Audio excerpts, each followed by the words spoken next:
여기까지만. 자, 어제 우리 구약에 있는 돌에 대해서 우리 살펴보았습니다. 우리가 구약에서 돌 하면 일단 돌 할 때 그 야곱이 하나님을 경험하고 그 돌을 세우면서 그 돌이 성전의 기둥이 되어지고 하나님의 집이 될 것이다 하면서 그가 믿음의 고백을 하잖아요. 그죠? 바로 여기가 하나님이 여기 계시는데 내가 너무나 여기 몰랐다.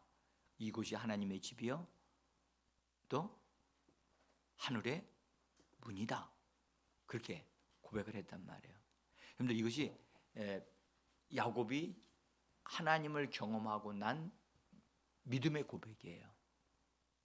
그래서 하나님의 말씀을 받거나 하나님의 성령으로 경험하고 또는 주님을 경험하고 날 때 바로 믿음의 고백이 나오게 된다는 거예요. 참 믿음의 고백이 참 귀중하거든요. 자, 그리고 우리가 이제 뭐 여러 가지 것들을 봤습니다만은 제가 이제 여러분들에게 그 다니엘서에 하나님의 계시로 보여주었던 그 하나님이 그 사람의 신상을 이렇게 세우고 그 신상이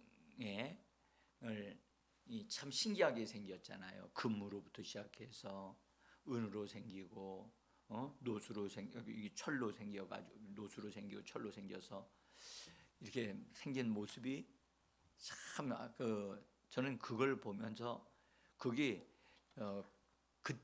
그때 당시에 바벨론 제국으로부터 시작해서 메데파사, 그다음에 헬라 제국, 그다음에 로마 제국에 이르기까지 시대의 흐름을, 그리고 거기로 끝난 게 아니거든요. 그다음에 열 발가락 사이에 거기에 철과 흙이 함께 있는데 한 손으로 하지 아니한 하늘에 떠 있는 돌이 그냥 날아와서 그 철과 진흙 사이에 있는 거기를 탁 치니까 그게 산산조각이 나버렸어요. 그러니 그 꿈을 꾸면서 그 사람이 얼마나 놀랐겠어요? 왕이. 근데 왕도 꿈을 꿨는데 그게 뭔지를 잊어버린 거야. 그런데 다니엘이 기도하는 가운데 은밀한 것을 보여주시는 하나님이 그걸 다니엘에게 보여주신 거예요.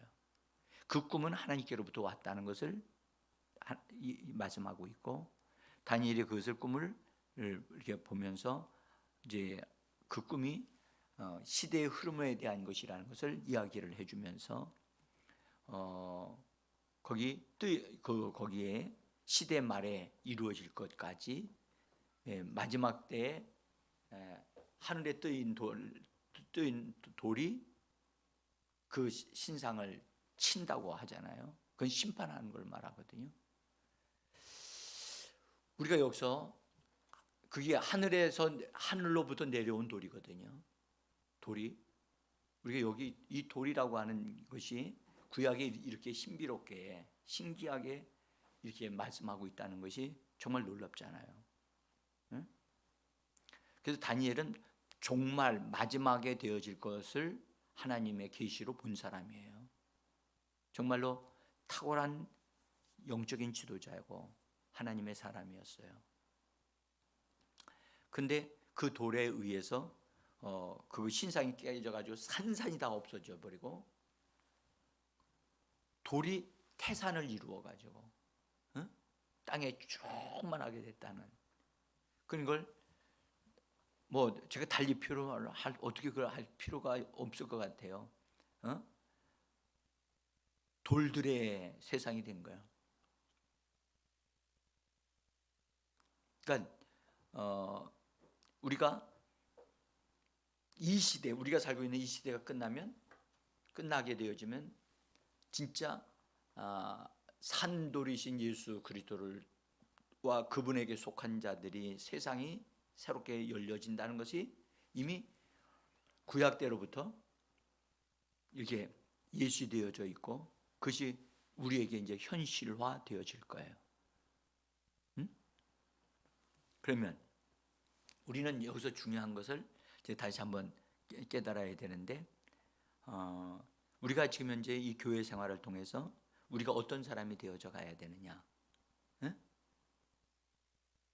그래서 이런 주제를 가지고 우리가 예수님이 부활하시면서 산돌이 되셨다는 얘기를 우리가 하면서 단순히 예수님이 부활하셨다라는 것으로만 끝나면 안 된다는 거예요. 많은 사람들이 예수 부활하셨다 그렇게 선포하고 맞다 계란 하나씩 다 나눠주고 그러면 모두 다 해결이 됐나요? 아니잖아요.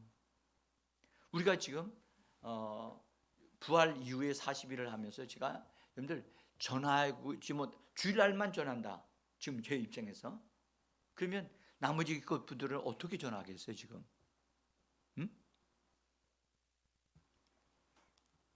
그러니까 성도들이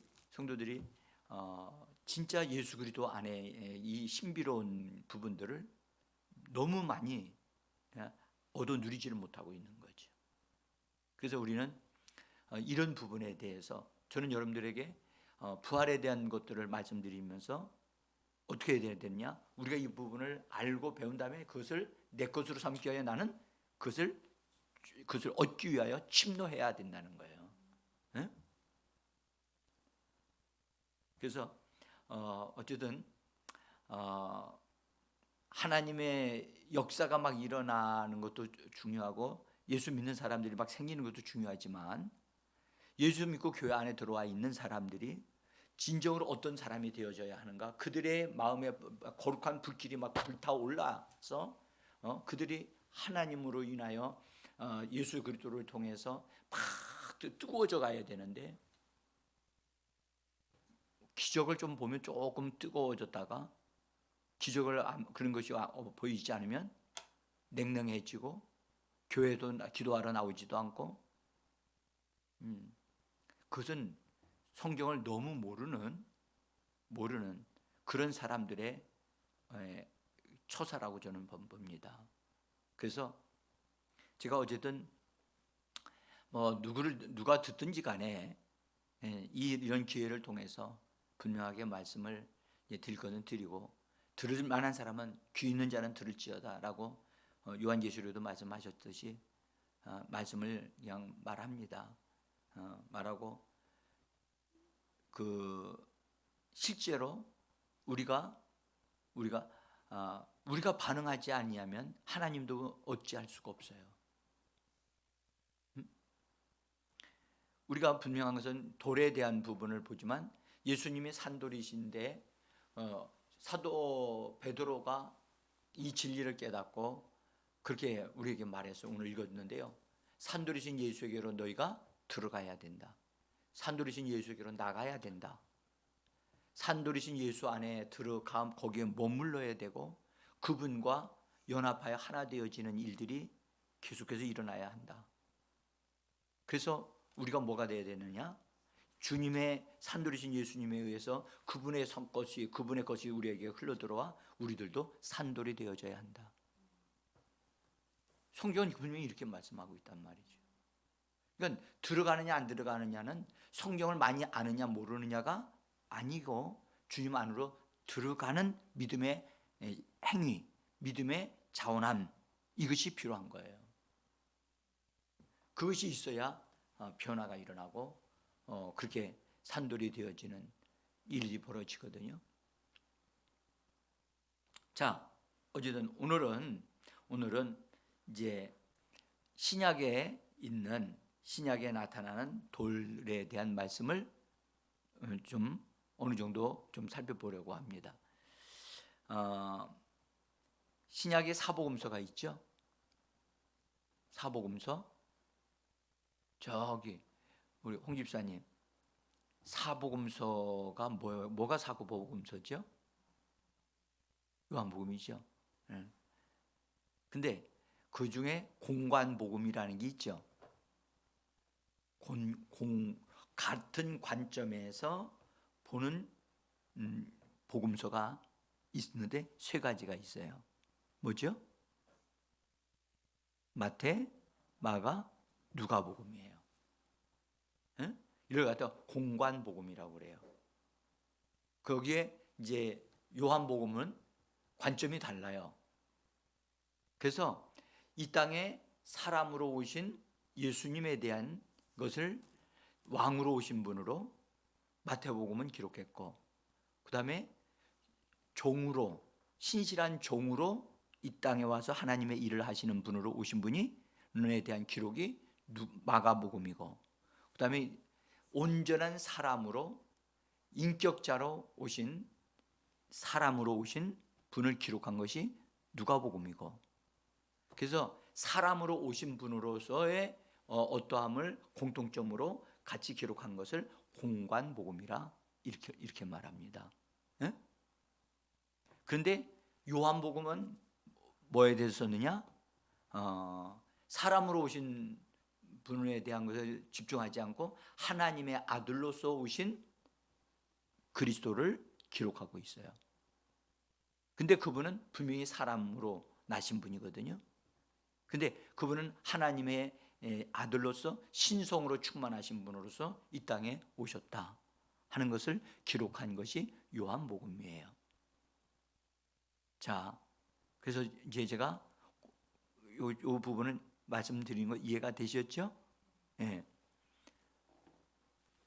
자, 그런데 이 사복음서에서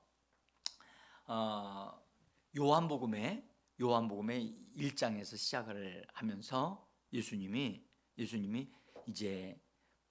본래 하나님의 아들로서 이렇게 오셨다는 것을 1장 서두에 쭉 이렇게 설명을 한 다음에 거기 침례 요한이 예수님에 대해서 뭐라고 증거하냐면 세상 죄를 짊어지고 가는 어린 양을 보라, 그렇게 얘기해요. 세상 죄를 짊어지고 가는 어린 양.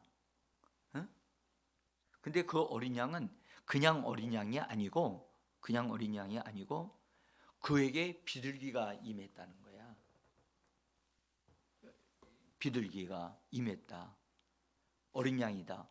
그렇게 얘기하시면서 그 어린 양이 메시아다라는 것을 요한복음이 증거를 해요. 참 신비롭잖아요. 이 말은 어린 양 하면 유대인의 입장에서는 금방 알거든요. 유월절 어린 양이라는 것을 그냥 알아요. 그래서 예수님이 어린 양일 뿐만 아니라 비둘기가 함께 하시는 어린 양이라는 거예요. 그 비둘기는 하나님의 성령으로 임하시는 것을 의미하기 때문에 아주 신비로운 분으로 말씀을 합니다. 근데 이분이 이제 일을 시작을 하시면서 거기에 보면 안드레와라고 하는 사람하고 두 사람이 침례 요한을 따라다니다가 침례 요한이 따라다니는 혹시나 이 침례 요한이 메시아가 아닌가 해가지고 따라다녔는데 침례 요한이 예수님을 보고 저분이 하나님의 어린 양이다 라고 방향을 제시하니까 침례 요한에게서 즉시로 떠나서 예수를 따라가게 돼요. 그래서 예수 따라가는 두 사람이 따라가서 예수님이 어디 계시나이까? 어디 계십니까? 어디에 머물고 계십니까? 라고 하니까 따라와 보라 해가지고선 예수님이 자기가 머무는 곳에 그들이 와가지고 오면서 예수님을 그들과 만나면서 그들이 예수님을 메시아라는 사실을 알게 돼요. 그래서 안드레라고 하는 사람이 자기 형제 시몬을 찾아가서 우리가 메시아 만났다. 그건 시몬이 어부였는데 메시아 만났다고 하니까 와봐라 해가지고 예수님에게로 찾아가게 돼요. 그 사건이 요한복음 1장의 끝부분에 기록이 돼요.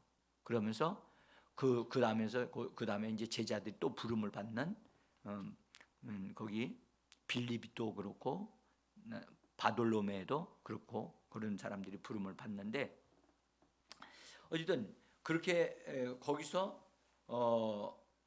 이제 안드레가 자기 형제를 데리고 시몬을 데리고 예수님에게로 가요.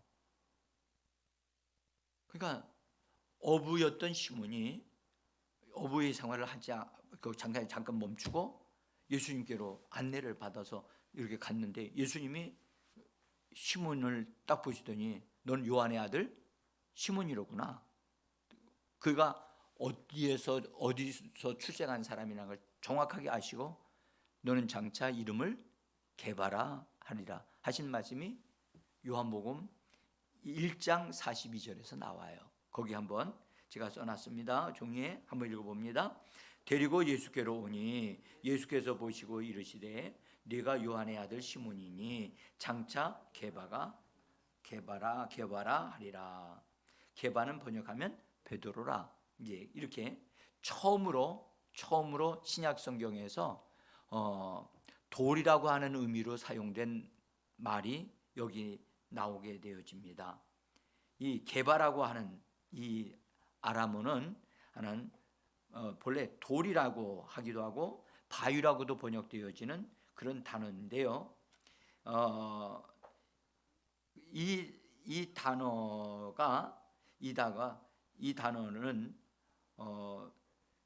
본래 페트로스 이렇게 얘기를 이제 하는데, 이 돌이라고 하는 말로 이제 번역이 되어져요.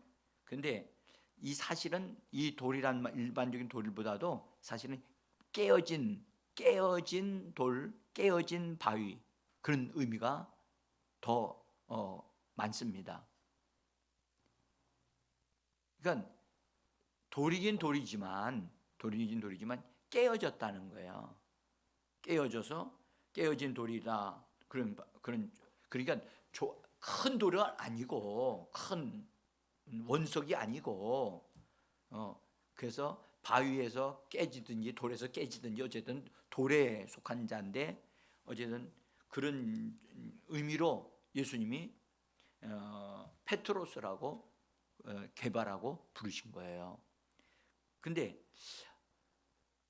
그 어부의 생활을 했던 시몬이 예수님이 그런 말씀을 하실 때 그 말씀이 무슨 뜻인지를 전혀 몰랐어요. 구약에 능한 자도 아니고 구약에 성경을 잘 배운 사람도 아니고 돌이라고 하니까, 여러분들 우리도 지금 성경을 좀 예수님 안에 들어왔는데, 안에 딱 들어왔는데 한번 생각해 보세요. 우리 홍 집사님이 딱 들어왔는데 당신은 장차 돌이 될 겁니다 라고 김 목사가 얘기하면 이 목사가 이거 정신이 나갔나?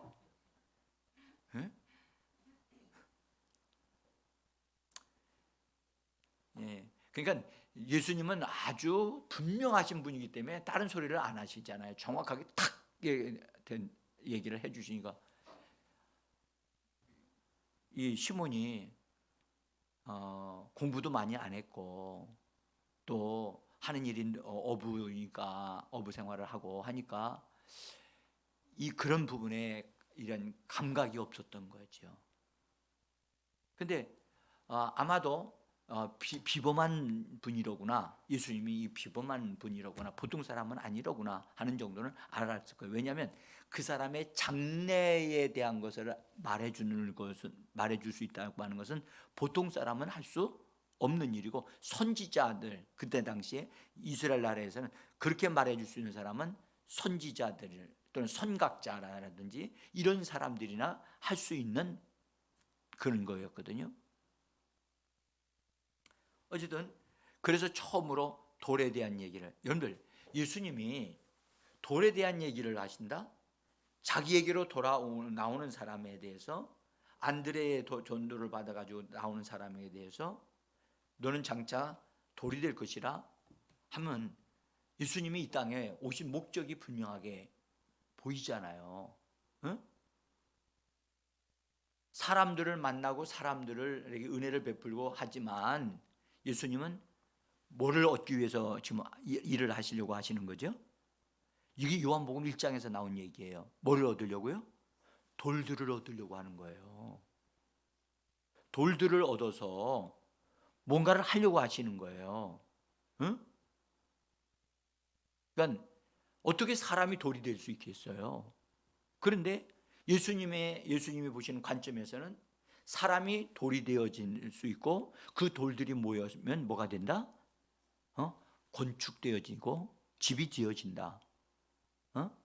그래서 그것을 이루기 위하여 오신 예수님이라는 사실을 자기를 그렇게 내보이신 거예요. 그 다음에 이제 2장에 가면은 요한복음 2장에 가면은 그들이 그 유대인들이 지은 헤롯 성전이 있어. 성전이 46년 동안이나 지은 성전이거든요. 근데 그 성전에 대해서 이런 그런 성전을 이스라엘 백성들이 이제 소중하게 여기고 있는데 예수님이 말씀 너희가 이 성전을 헐라 그러면 내가 3일 만에 다 일으키리라. 그러니까 이 사람들이 이 젊은 사람이 정신 나간 소리가 하는 거 아니야? 지금 이 성전은 46년 동안이나 지은 성전인데 어떻게 자기가 3일 만에 다시 짓는단 말인가? 그러니까 그들이 지었던 헤롯 성전도 굉장히 정성을 들여서 잘 지은 성전이었거든요. 그런데 그렇게 말하니까 그들에게 이해가 안 됐죠. 그러니까 예수님은 이 땅에 뭐 하러 오셨는가? 성전을 다시 일으켜 세우기 위하여 오신 분이라는 거예요. 그것을 요한복음이 딱 우리에게 열어주시면서 우리의 관점을 거기에다 딱 초점을 맞추도록 말씀하고 있는 거지요. 자, 어쨌든 그 사건에서 사람이 장차 돌이 되어질 것이다 하는 것을 우리에게 신약 성경은 말씀을 해주면서 특별히 특별히 예수님이 마태복음 16장에 이제 보게 되어지면 거기서 이제 뭐라고 하시느냐면 사람들이 나를 누구라 하냐? 그 다음에 너희는 나를 누구라고 하냐? 하니까 그때 다른 사람들은 말을 못하고 있는데 시몬이 고백을 하지요. 주는 그리스도시요 살아계신 하나님의 아들이십니다 라고 고백을 해요. 그게 마태복음 16장에서 이제 처음으로 교회가 소개되고 있는 장이에요. 교회가. 그런데 그때 말씀하시기를 바요나 시몬아 네가 복이 있다.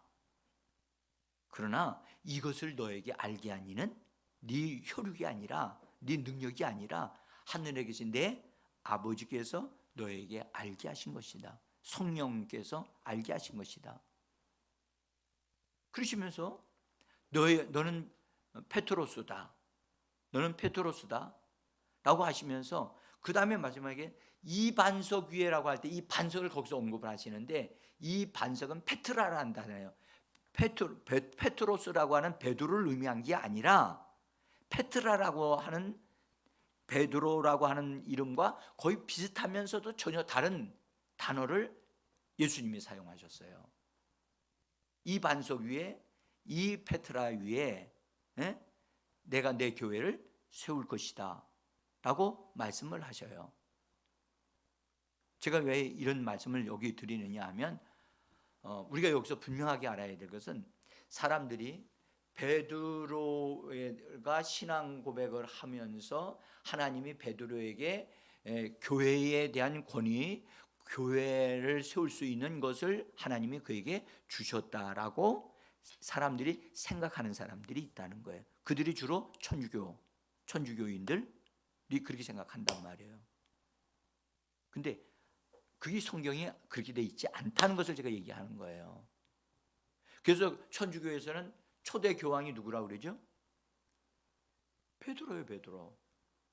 그러니까 이 베드로가 모든 전국에 있는 전 세계에 있는 모든 교회의 최고의 영성이 뛰어난 최고의 앞선 사람으로 하나님이 세운 사람이다 해가지고 초대 교황으로 베드로를 세우고 그 다음에 대를 이어서 그 누구든지 이 초대 교황의 위치에 있는 사람은 교황이 말하는 것은 전국에 있는 교회들에게 다 전해져야 되고 그대로 실시가 되어야 된다.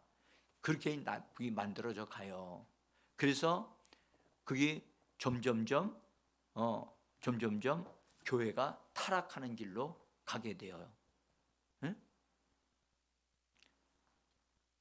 그러니까 하나님이 세우신 것은 베드로 위에다가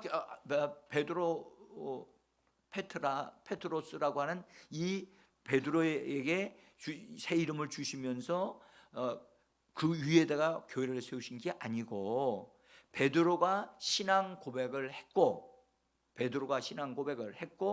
그다음에 신앙을 고백을 하게 하신 하나님의 역사, 성령의 역사가 함께 어우러져 있는 그 신앙 고백을 위에다가 교회를 세우신다는 거예요.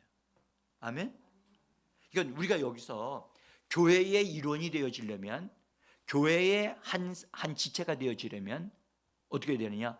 예수 그리스도에 대한 신앙 고백이 있어야만 교회의 지체가 된다는 거예요. 아멘. 그래서 여러분들 우리 침례교회에서는요, 저희가 장로교회 신앙 나왔거든요.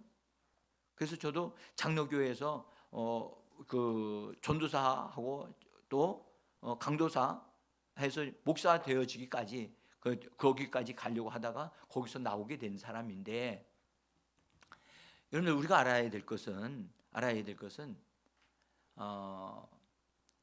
우리가 예수 그리스도를 내 마음에 영접한 것을 입으로 고백하고 선포하게 되어지면 그가 구원을 받게 되어지고, 예수님을 알면서 그가 신앙 고백을 하게 되어질 경우에 그 사람은 구원을 받고 교회의 지체가 되어지는 거거든요.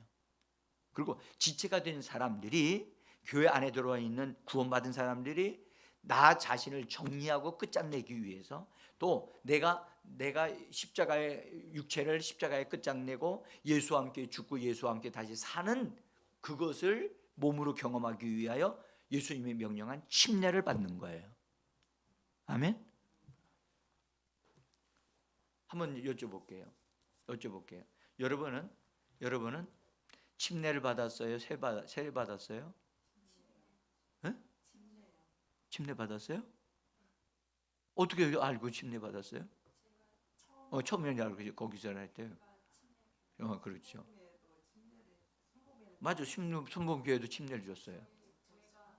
응? 세례 받았어요?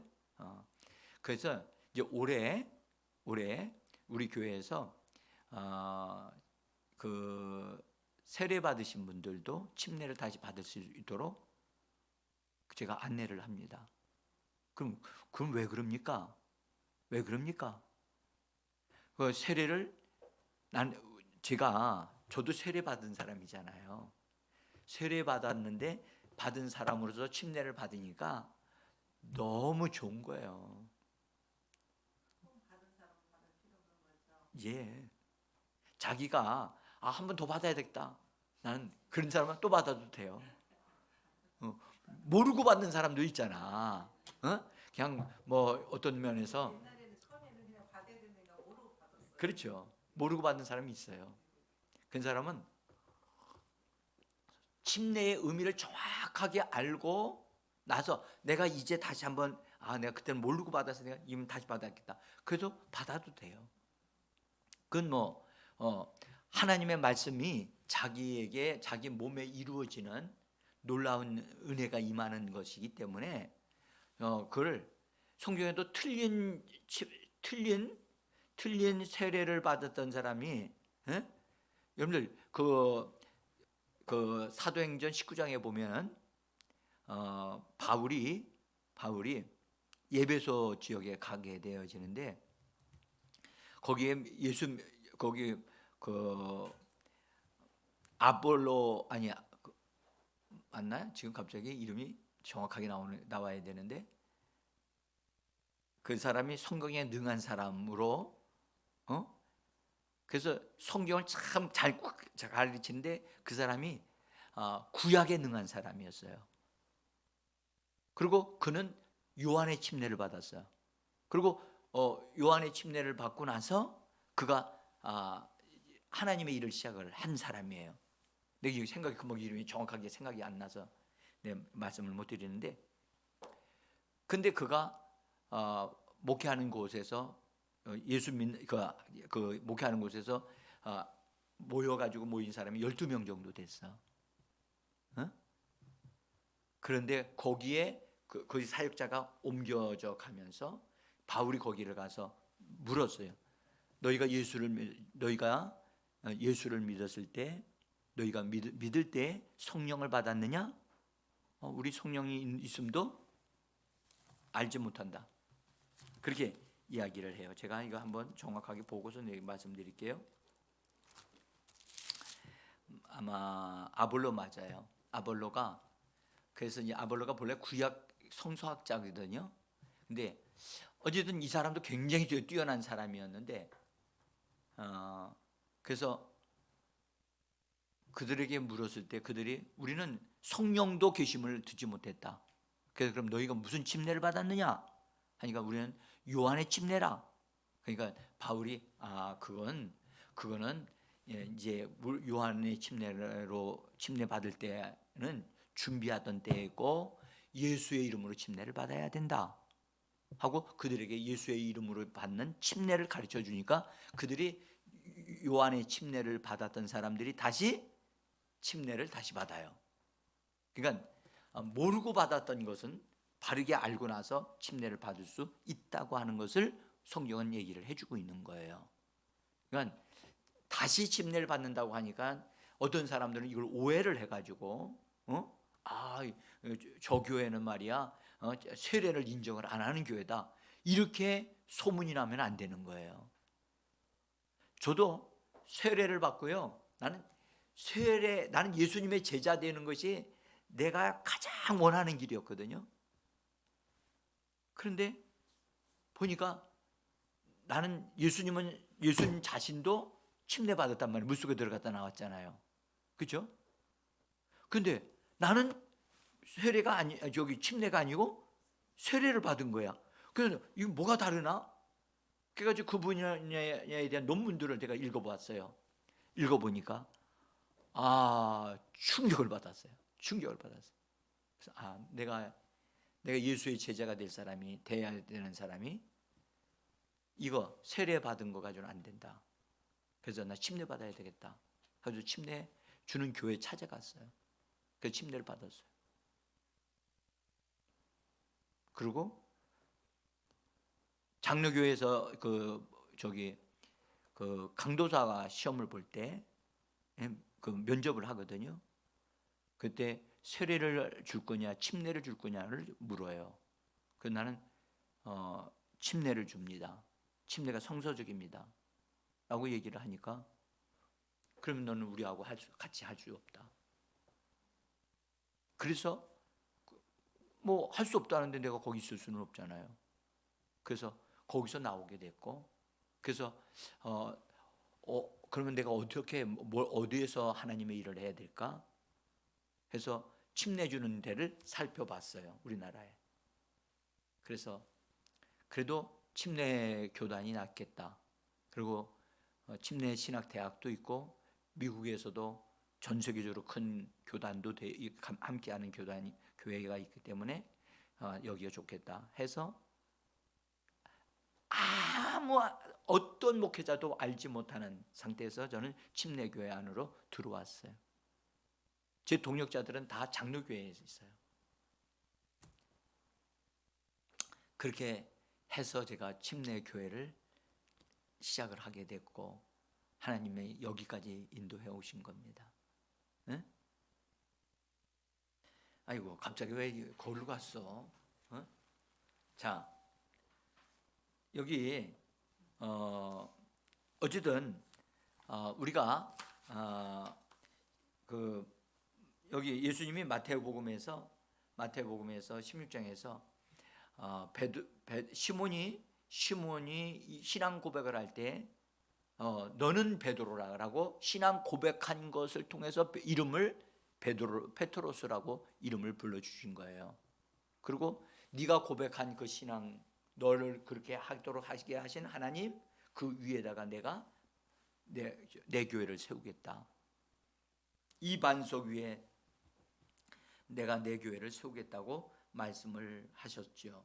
그래서 어쨌든 주님은 이 땅에 새로운 건물,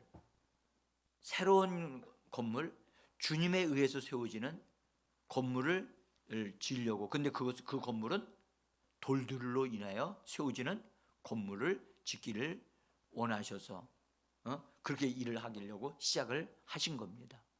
그래서 교회 안에 들어와 있는 성도들은 지금 예수 그리스도를 믿고 입으로 고백한 사람들은 일단 그들이 구원을 받잖아요.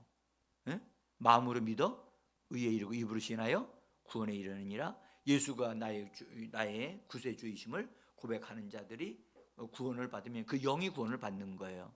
그 영이 구원받아서 일단 구원받은 사람은 영은 어떤 면에서 변화되어진 상태거든요. 부활되어진 상태란 말이에요. 그래서 부활되어진 상태에서 일단은 영의 부활로만 되어져도 그가 교회에 속한 자가 되어질 수 있다는 거지요. 그러나 이제 거의 그 정도만 돼서는 안 된다는 거죠. 그 다음에 이제 그래서 그 마태복음 16장에서 이제 그때 교회에 대한 것을 말씀을 하셨고, 그 다음에 예수님을 반대하는 제사장들과 장로들, 이런 유대 종교 지도자들이 예수님을 거절하면서 네가 성전에서 어떤 일들하고 병 고치는 일을 하고 가르치는 일을 하는데 무슨 권위로 이런 일을 하느냐라고 질문을 해요. 그것은 그들이 예수님을 내몰고 있고 내쫓고 있는 상황이었거든요. 그때 예수님이 쓰신 말씀이 건축자들이 버린 돌이 모퉁이의 머릿돌이 된다 하신 말씀을 구약의 시편 118편에 있는 말씀을 인용하여 그 말씀을 하신다고요. 그래서 거기서 예수님이 하신 말씀이 아주 중요한 말씀인데, 그래서 비록 유대인들에게는 버림을 받으셨지만 하나님께는 택하심을 받았다는 거죠. 그래서 택하심을 받아서 예수님이 죽으시고 부활하시는 과정을 통하여 그분은 산돌이 되셨고, 그래서 예수 그리스도 안으로 자꾸 들어오는 자들에게 이 베드로를 통해서 우리에게 말씀하기를 그들이 산돌이 되어져 간다라고 말씀하시면서, 산돌이 되어진 사람들은 이것이 연합해서 다 모이게 되어지면 신령한 집을 지어 가는 것이다.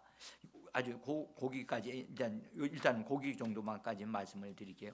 그래서 예수님이 죽으시고 부활하신 것이 성경에는 뭐라고 말씀하셨냐면 이것은 매우 신기하고 놀라운 것이다.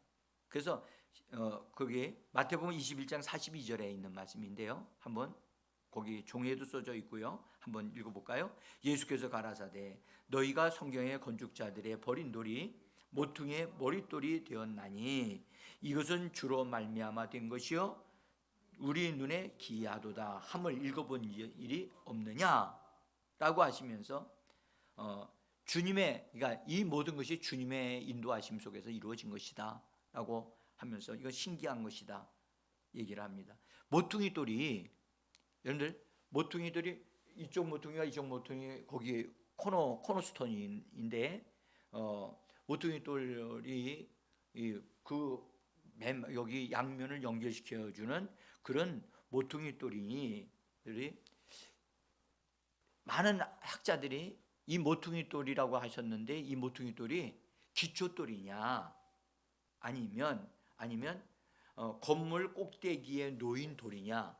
여러분들 건물의 꼭대기에 이렇게 놓인 꼭대기를 마무리를 작업을 할 때 돌을 이렇게 넣는데 그것을 그 돌이냐 이것 때문에 상당히 많은 말들이 있었어요. 그런데 햄리턴이라고 하는 분이 그렇게 얘기했어요. 제가 그 여기 써놨어요 일부러. 거기 읽어보시면 그분은 그리스도께서 교회가 세워진 초석이 되었을 뿐만 아니라 또한 교회의 꼭대기를 덮는 관석이 되신다라고 그렇게 주장을 했어요. 그래서 저는 여러분들에게 예수님이 교회의 기초석이 되실 뿐만 아니라 코너스톤도 되시고 우리 맨 지붕 위에 지붕을 덮는 그 돌을 관석이라고 그래요. 관석. 저도 이거 연구하느라고 좀 이런 거 좀 살펴본 거예요. 봤는데 관석이라고 하는 말을 전 그때 당시에는 처음 들었어요. 여러분들도 아마 그러실지도 몰라요. 예. 그래서 새로운 하나님이 원하시는 그런 건물을 지으시는 것을 말씀하고 있어요.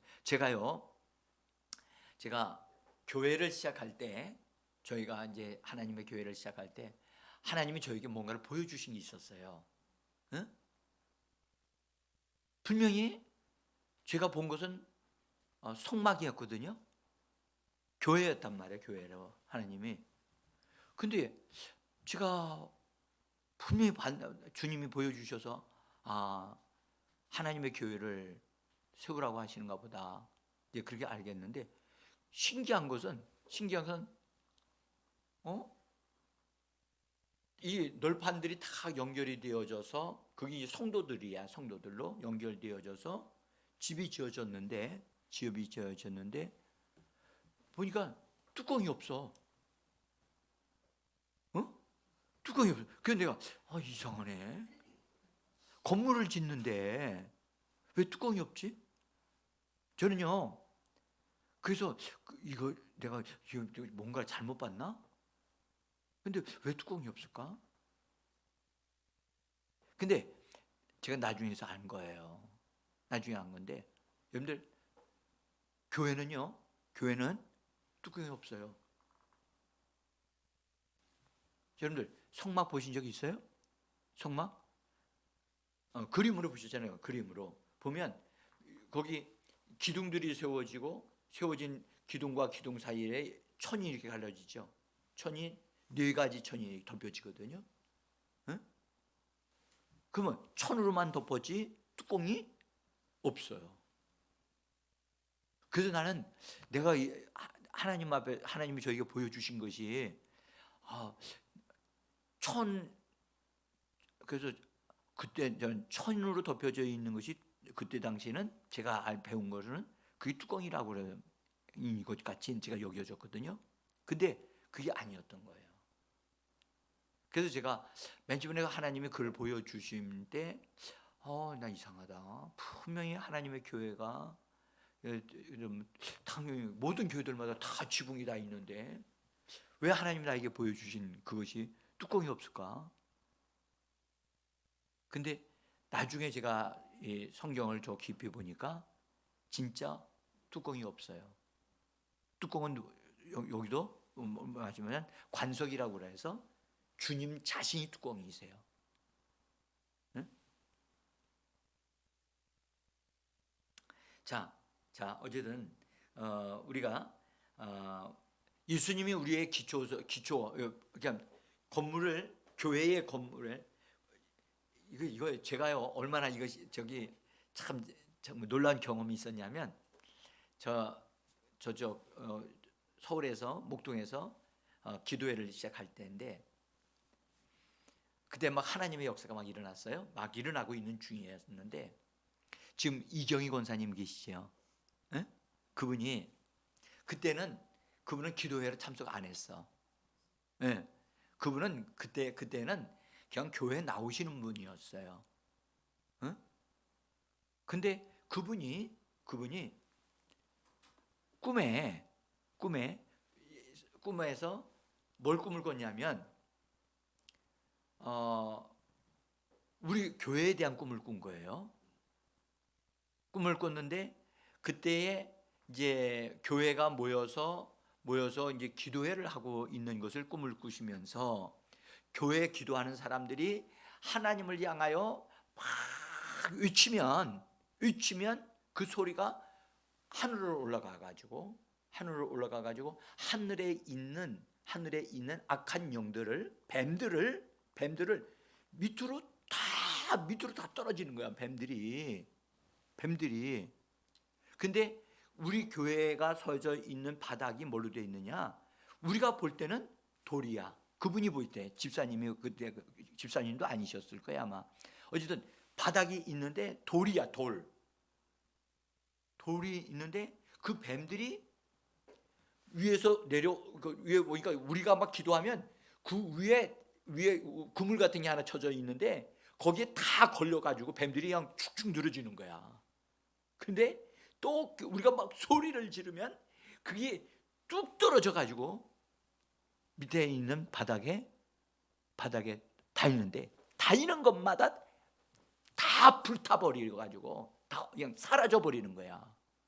그런 꿈을 꾸셨어요. 아마 네가 나중에 물어보시면 아실 거예요. 그때 우리의 기도회가 굉장히 그런 역사가 막 일어났어요. 실제로 악한 영이 위에서 뚝 떨어졌거든요. 그래서 하나님의 놀라운 일들이 막 일어났어요. 근데 바닥에 있는 그 돌이 있었는데 그 돌에 그 뱀들이 떨어지니까 그 기초석이 우리 사람 볼 때는 그냥 돌이었는데 뱀들이 떨어지는 거 보니까 빨간 불이야. 바닥이 뱀들이 떨어지면 순식간에 사라져 버리는 거야. 다 타가지고 사라져 버리는 거야. 그래서 교회의 기초는 예수 그리스도이십니다. 우리 교회가 그래서 제가 확신하는 것은 저를 통해서 하나님의 교회를 세우신다는 사실에 대해서 확고합니다. 제가 분명합니다. 그래서 하나님께서 하나님의 교회를 분명하게 세우게 하시는구나. 참 제가요 나중에 우리 이경희 권사님 한번 나오시면 그런 얘기 한번 물어보세요. 그때 거기서 뭐 아주 이분이 너무 생생해가지고요 너무 그 꿈이 잊혀지질 않는다고 그러시더라고.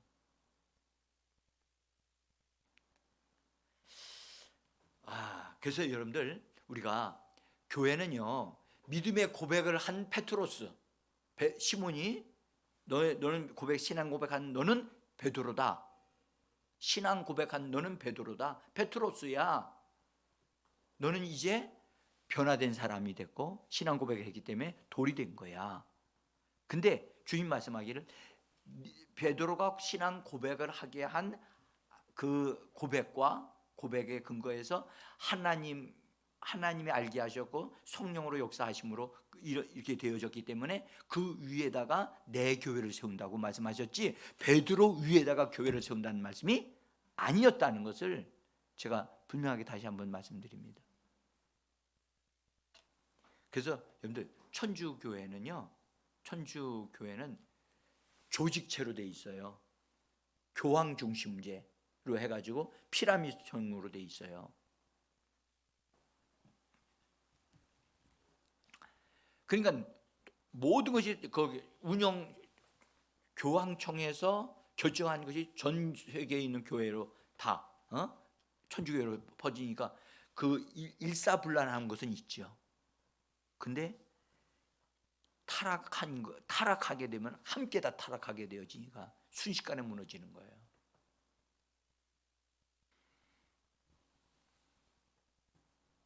자, 이제 조금만 말씀 더 드리고 그 서신서에 이제 우리가 와가지고 서신서에 보면은 사도 베드로가 이제 자기가 돌이라고 하는 것에 대한 의미를 깨닫고 나서 그가 성령 충만함을 받고 하나님의 일을 하다가 정말 예수님이 산돌이신 분이라는 것을 깨달은 거예요. 여러분들 산돌이라고 하는 말을 직접 언급했던 사람은 바로 베드로예요. 베드로. 그래서 정말로 살아있는 돌이요, 귀한 돌이다라는 사실을 하면서 거기 베드로전서 2장 4절과 5절에 있는 말씀, 이건 굉장히 중요한 말씀이거든요. 저는요 이 말씀에 굉장히 은혜를 많이 받았어요. 다시 한번 읽어봅시다. 사람에게는 버림을 받으셨으나 하나님께는 선택받으신 살아있는 보배로운 돌이신 그분께 나아오십시오. 그러면 여러분 자신도 살아있는 돌들로서 영적인 집으로 건축되어 예수 그리스도를 통하여 하나님께서 기쁘게 받으실 영적인 희생 제물을 드리는 거룩한 제사장들이 됩니다. 이거는 다른 성경 번역을 제가 옮겨 놓은 것입니다. 근데 우리 성경도 한번 이렇게 보시면서 이렇게 비교해 보시면 이해하는 데 도움이 되실 거예요. 하나님께 선택받으신 살아있는 보배로운 돌이라고 여기는 그랬어요. 그래서 살아있는 보배로운 돌이다, 산돌이란 말이죠. 살아있는 돌이다. 산돌이신 그분에게 뭐 해야 된다? 나오십시오. 그분에게로 들어가야 된다고 하는 얘기를 지금 하고 있는 거예요. 그래서 여러분들 우리는 예수 안으로 자꾸 들어가야 돼요. 예수 이름을 불러야 돼요. 예? 그래서 그분 안으로 들어가요. 그러면 그렇게 예수 안으로 들어가게 되어지면 그러면 여러분 자신도 살아있는 뭐가 돼요? 돌들이 돼요. 우리 스스로는 절대 돌이 안 돼요. 예? 그래서 우리의 어떠한 것도 돌의 성분이 없어. 우린 다 흙의 성분이야. 흙이야, 흙. 그런데 우리가 산돌이신 예수에게로 들어가게 되어지면 예수님으로부터 공급되어지는, 성령에 의하여 공급되어지는 그런 말씀과 성령의 그 공급해 주시는 예수님에게 속한 말을 우리에게 계속 공급해 주면 그분에 속한 것이 우리에게 들어오므로 우리가 산돌이 되어진다는 거예요. 그래서 우리가 지난번에 생명 주는 영, 살려주는 영을 하면서 하늘로부터 신령한 것을 덧입고자 한다고 그랬잖아요. 옷 입는다. 그렇죠? 같은 흐름이에요. 그러니까 우리는 성령으로 말미암지 아니하고는 예수의 것을 받아들일 길이 없어요. 그래서 오직 우리는 성령의 충만함을 받아야만 합니다. 에? 성령이 아니면 예수님의 것을 공급받을 수가 없어요. 그래서 우리는 절대적인 성령의 충만을 우리는 요청해야 되고 그걸 강조합니다. 그래서 여기 그렇게 얘기하면서 우리가 산돌들이 되어지면 뭐가 되느냐? 신령한 집을, 여기 보면 영적인 집을 건축하는 재료가 되어지는 거예요. 그러니까 주님이 시몬을 돌로 말씀하실 때 넌 장차 그렇게 된다고 그랬잖아요. 그럼 언제 되어진 거냐고요? 언제? 신앙 고백할 때 그가 페트로스라고 하는 이름을 받았어요. 그죠? 그때서부터 영적으로 그가 변화가 됐지만 그것이 실제로 딱 드러난 것은 오순절 사건을 통해서 그가 하나님의 능력을 받으면서 새롭게 변화되어지면서 그의 모든 부분이 성령에 적셔지고 물들어지면서 그가 예수님 안에 계속 머물고 하다 보니까 예수님의 성분이 그에게 들어와서 진짜 위대한 사도가 되어졌어요. 여러분 우리가 진짜 기도 안으로 예수님 안으로 들어가야 할 이유가 이제 뭔지 아셨어요? 여러분들 그냥 기도하기 위해서가 아니란 말이에요. 기도도 기도지만 우리가 예수 안으로 들어가지 아니하면 그분의 것으로 우리는 공급받을 수가 없고 적셔질 수가 없기 때문에 우리는 반드시 예수 안으로 들어가야 돼요. 응?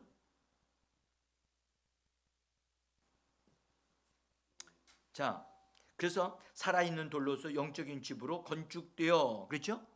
영적인 집으로 건축되어. 그래서 여러분들 먼저 우리들이 영적인 우리 자신들이 세워져야 돼요. 그리고 세워지면서 산돌이 되어져야 돼요. 응? 그래서 이 부분은 성령으로 우리가 계속해서 적셔지고 기름 부어짐으로 인해서 내가 산돌이 되어져 가는, 여러분들 돌하면 강하잖아요. 그래서 여러분들 산돌이 되어지는 사람은 신앙이 강해질 수밖에 없어요. 그래서 요한계시록에 보면 2장과 3장을 보면 뭐라니, 이기는 자는 이러이러한 상을 받으리라는 말씀 읽어보셨죠? 이기는 자가 되라. 이기는 자가 돼야 된다. 그 말은 반대로 무슨 말인지, 교회 안에 들어와 있으면서도 어떤 자가 있다? 지는 자가 있어요. 지는 자가 있고 이기는 자가 있어. 응? 나는 성도들에게 묻습니다. 당신은 지는 자에 속합니까? 이기는 자에 속합니까?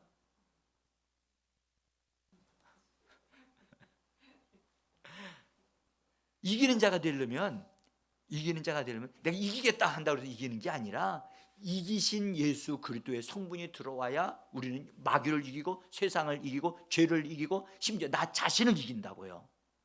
응? 우리 힘으로 절대 이기는 게 아니에요. 우리의 의지로 원수 마귀 절대 못 이겨요. 응? 이기신 예수의 성분이 우리 안에 들어와야 나는 강한 자가 돼요. 돌이 된다는 거예요. 그것도 산돌이신 예수의 성분이 들어오니까 우리가 예수 그리스도의 이름으로 예수 이름의 것을 가지고 원수들을 패배시키고 세상을 심판하고 이기는 자가 되어지는 겁니다. 에? 그래서 나는 예수 그리스도를 통해서 산돌이 되어지며 나는 강한 자다, 나는 이기는 자다, 원수를 까부수는 자다 라고 하는 것을 우리가 확실하게, 내가 왜 이기는 자가 되어지는가를 분명히 아셔야 되는 거예요. 참 이 말씀이요, 여기 정말 제가 이 베드로전서 2장 4절로부터 5절에 있는 말씀 가지고요, 제가 섬겼던 교회에서 이거 집회를 했던 한 집회에 했을 때 주제 구절이기도 해요. 그때 집회 1주간 정도 이렇게 막 하기로 했는데 이 부분이 전할 것이 얼마나 많겠어요. 자, 그래서 강한 자는 여러분들 시험이 왔을 때 절대 요동하지 않아. 어려움이 있어도 와서 흔들어도 돌이기 때문에 꿈쩍도 안 해. 마귀가 와서 시험에다 의도 터지는 걸. 응? 여러분들 돌에다가 가서 박치기 탁 하면 누가 깨져요? 여러분들 그래서 우리가 강한 자가 되어지면요, 자, 흔들흔들하지 않아요. 응? 사람에 의해서 좌지우지 흔들리지 않는다고요. 근데 돌이 안 된 사람들은 이 사람이 그러면 이 사람에게로, 이쪽으로 가면 이쪽으로 갔다가 왔다리 갔다리 흔들린단 말이에요. 우리는 산돌이신 예수 안에 들어가는 자요, 우리는 산돌이신 예수와 함께 이기는 자요, 또 돌이 되어져서 원수들을 깨트려 버리고 우리가 이 세상의 모든 것들을 이기는 자들로 우리가 그렇게 세워져 가게 되는 것입니다. 오늘은 여기까지만 말씀드리고 이제 기도하려고 합니다. 여러분, 많이 듣는다고 해서 그것이 나에게 다 금방 이루어지는 건 아니거든요. 그러니까 우리가 구약에 있는 돌을 알면서 구약에도 굉장히 신령한 것이 많아요. 그렇죠? 참 놀랍습니다. 우리가 또 많은 것을 더 찾아야 되고 알아야 되지만 신약에 딱 들어오니까 예수님은 시작서부터 돌을 찾기 시작한 거예요. 돌을 얻고자 하셨던 거예요. 응? 그래서 여러분들 교회도 사람이 많은 것이 중요한 게 아니에요. 뭐가 있어야 돼요? 돌들이 있어야 되는 거예요. 돌들. 돈이 아니라 돌들입니다. 돌들. 근데 오늘날 교회가 타락해서 돈 있는 사람들, 돈이 저 사람에게 얼마나 있느냐, 얼마만큼 많이 가졌느냐, 그걸 보고 직분을 임명하고 일꾼으로 삼으려고 하지요. 그게 타락인 거예요. 그러니까 일꾼다운 사람이 교회 일꾼으로 세워져야 되는데, 응? 돌도 안 되고 흙덩이가 돼 있는 사람인데, 그 사람을 교회 일꾼으로 세우면 어느 순간에 깨진단 말이에요. 흙덩어리는 깨지니까 넘어지고 힘들고 하죠. 교회 떠나고 교회 얼음을 주고 그렇게 되어지는 거예요. 제가 이제 이번 주일날 우리 지방의 한 교회에 거기 교회 일꾼들, 그 교회에서 일꾼들 세운다고 그래가지고 거기 가서 같이 그들을 위해서 기도하고 하는 일을 해야 돼요. 저쪽에 있는 새생명교회에 이번 주에 제가 못 가고 지방의 다른 교회에 일꾼들 세우는데 그거 마음으로 좀 준비하면서 정말 좀 돌이 돼야 되는데